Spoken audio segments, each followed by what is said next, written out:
Welcome to The Explainer. Today, we're bringing you the ultimate comprehensive guide to a truly massive change for workers in the first state. We're talking about the new Delaware Paid Family and Medical Leave Program, which officially launched in 2026. If you've been wondering how to actually navigate this brand new system, well, you're in exactly the right place. Let's get into it. Okay, let's dive into our agenda for this empowering journey. We'll be covering 1. Eligibility criteria, 2. The application process, 3. Filing tips and common mistakes, 4. Understanding the benefits, 5. The post-application process, and finally 6. Resources for further assistance. Because let's face it, life happens. Whether it's welcoming a new baby, caring for a sick parent, or dealing with your own sudden medical emergency, trying to balance major life events with the absolute need for financial stability is incredibly stressful. So, are you a Delaware resident looking to balance work and family without missing a paycheck? Keep watching this explainer to learn everything you need about securing paid family leave. Section 1. Eligibility criteria.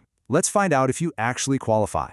Think of this as a three-part statutory test you have to pass. First up, you need to have worked for your current employer for at least 12 months. Now, the really good news here is those months don't have to be consecutive. They can actually be spread over the last 7 years. Second, you must have accumulated at least 1,250 hours of service in the 52 weeks right before you file your claim.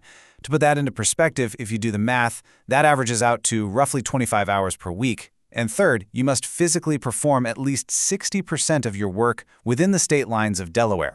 And this brilliantly illustrates that last point, which is absolutely crucial if you're a remote or hybrid worker. Let's say you work a standard 5-day week. If you commute to an office in Delaware for 3 days and work from your couch in Pennsylvania for 2 days, you are physically in Delaware 60% of the time. Boom, you qualify. But if you flip that and only spend 2 days in the Delaware office, that's 40%. In that scenario, you wouldn't be eligible for the state mandate. It really is all about exactly where your feet are planted while you're on the clock. Moving right along to Section 2, the application process. Here's your step-by-step guide. Let's walk through how this builds your path forward through the Delaware Labor First workflow. Now, a huge thing to remember. This is entirely digital. The state will not accept any physical paper forms, period. You'll start by registering and verifying your identity online at my.delaware.gov. From there, you'll enter the Labor First portal to actually input your claim details, things like your start dates and the type of leave you're taking. Next, if you're taking medical or caregiving leave, your healthcare provider must submit their certification directly through the portal. Finally, it goes to your employer, who reviews and formally adjudicates the claim. Now, timing is everything here. If you know you're going to need leave, like a scheduled surgery or a baby's due date, you absolutely need to submit your claim 30 days in advance. But obviously, life isn't always predictable. If you have an emergency, you should try to file within 24 to 48 hours, but you do have a hard grace period of no later than 30 days after the emergency started. Also, if you need to take intermittent leave, say you need time off every week for ongoing chemotherapy treatments, you have to take it in full day increments to get paid. And if you're worried about processing delays, don't be. Your benefit payments are retroactive right back to your first day of approved leave. Now you might be wondering, what if I'm in a car accident and I'm physically too sick to log into a portal? Well, the state actually thought of that. They created a crucial safety net called a designated assistant. Through a sworn designation, you can officially appoint a trusted family member or friend to manage the entire online bureaucratic process on your behalf while you just focus on recovering. Okay, Section 3, Filing Tips and Common Mistakes. Let's help you avoid the pitfalls. Now, what's really interesting about this is how Delaware's program interacts with the Federal Family and Medical Leave Act, FMLA. They actually run concurrently, meaning at the exact same time, but they have slightly different rules. FMLA is unpaid and can be taken in tiny 1-hour increments. Delaware paid leave is paid, but as we mentioned earlier, you have to take it in full day increments to actually receive that daily payment. You really have to keep this distinction in mind if you're planning a reduced work schedule. You really want to pay close attention here to avoid these common mistakes. First, do not reuse old FMLA medical paperwork. Delaware requires a brand new certification specifically for this program. Also, you literally have to badger your doctor if you need to. If your doctor doesn't submit their part of the form within 90 days, the system will automatically deny your claim. It's a huge trap you definitely want to avoid. On the helpful side, legally, your employer is required to provide you with reasonable assistance to fill out these forms, and that's without any fear of retaliation. And remember, you can't stack FMLA and Delaware paid leave back to back to suddenly get 24 weeks off. The clock is ticking on both at the very same time. Let's move to Section 4, Understanding the Benefits. This is what you actually get. The program neatly divides leave into 4 different buckets. For parental leave, so welcoming a new child through birth, adoption, or foster care, you get up to 12 weeks per year. For your own medical condition, family caregiving, or managing a military exigency, you can take up to 6 weeks every 24 months for each of those categories. But here is the absolutely critical rule.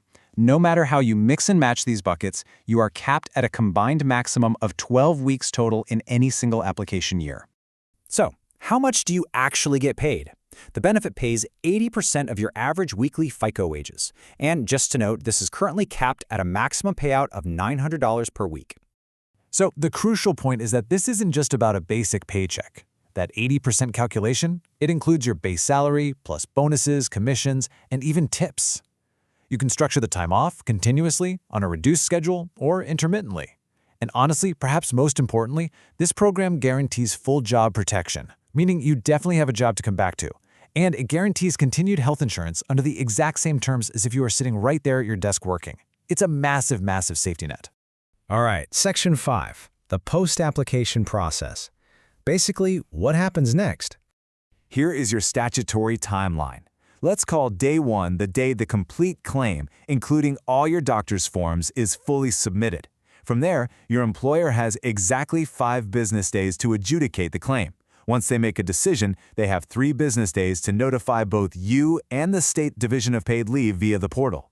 After approval, the state conducts a built-in anti-fraud review. Because of this review period, you should expect your first check to be issued within 30 days of approval, with subsequent payments rolling in every 2 weeks after that. But, what if you get bad news? What if your employer actually denies your initial application? Well, you are not out of luck. You are completely empowered to appeal. You have 60 days from the date of denial to request a formal claims review directly by the state's Division of Paid Leave. You do this right through that exact same Labor First portal, and the state will step in to review your employer's decision. And finally, Section 6, Resources for Further Assistance. The state has set up several direct lines of communication to help you out. You can visit their main hub at de.gov/paidleave, shoot an email to pfml@delaware.gov, or call their 24/7 assistance line. But here is an incredibly unique resource. The state actually offers optional one-on-one Zoom office hours with state staff every Tuesday and Thursday afternoon. If you are stuck, you can literally get on a video call with the people running the program to get your claim sorted out. That's a huge deal. We've covered the rules, the portal, the pitfalls, and the benefits. The tools are now in your hands to navigate this system with total confidence. Do not leave your benefits on the table. Remember, you have been paying into this, and it is there to protect you when you need it most. Just a quick professional reminder, the information presented in this explainer is accurate based on the Delaware Program Guidelines as of August 16, 2026. Laws and digital portals can definitely evolve, so please always double-check with the relevant Delaware authorities for the most current legislation and procedures. Now, I'll leave you with this. Are you ready to advocate for your financial and family well-being during life's most critical moments? Thank you so much for joining me to break this all down. Now go get those applications in and take care of yourselves and your families.